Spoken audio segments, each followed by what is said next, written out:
According to Mark Gies, a study done between 1980 and 2009 shows that states with restrictions on the carrying of concealed weapons had higher gun-related murder rates than other states.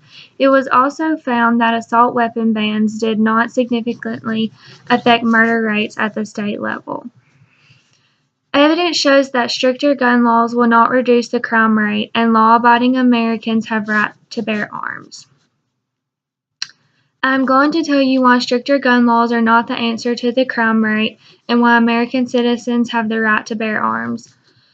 I will do this by presenting evidence that stricter gun laws do not work and examples of why American citizens deserve the right to bear arms.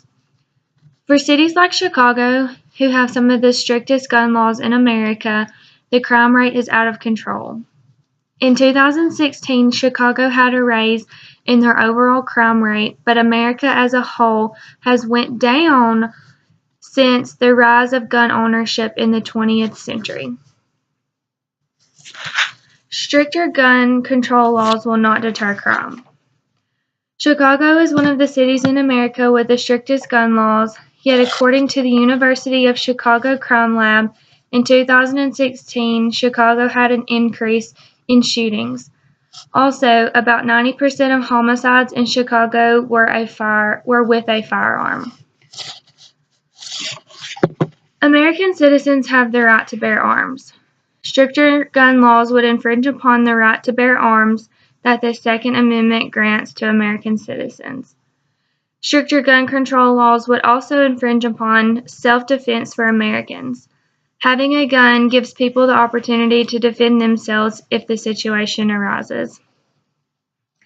And if a person knows they can defend themselves if the situation ever arises, gives them a sense of security and safety. Stricter gun laws will make people not feel safe in their own town, state, and/or country. Are gun laws really necessary in America? Death by gun is not one of the leading causes of death in the United States. Death by gun, according to the Medical News Today, heart disease is the #1 cause of death in the United States, causing around 23% of deaths per year. Between 1999 and 2013, guns were the 12th leading cause of death in the United States, causing around 1.3% of deaths per year. There are about 32,000 gun deaths per year, and about 60% of those are suicides. If someone wants to commit suicide and guns are not available, they will find other means to do so. People die every day from many other things than guns, and strict gun control laws will not stop people from dying. And when compared to other causes of death, guns do not kill that many people per year. If we do not try to stop stricter gun laws from being passed, there could be serious consequences.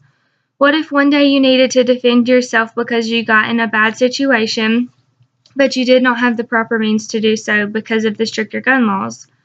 Laws do not stop criminals, and law-abiding citizens should not have to suffer because of stricter gun laws. Stricter gun control laws will not help the crime rate go down. Stricter gun laws do not mean that the crime rate will disappear. Chicago has strict gun laws, yet they have some of the worst crime rates. Death by guns is not the #1 cause of death in the United States. It is actually the 12th leading cause of death. And lastly, having stricter gun laws means infringing upon the Second Amendment, the right to bear arms. It is also infringing upon people's safety and the means to defend themselves. We as American citizens should not want stricter gun laws, and you should fight for that.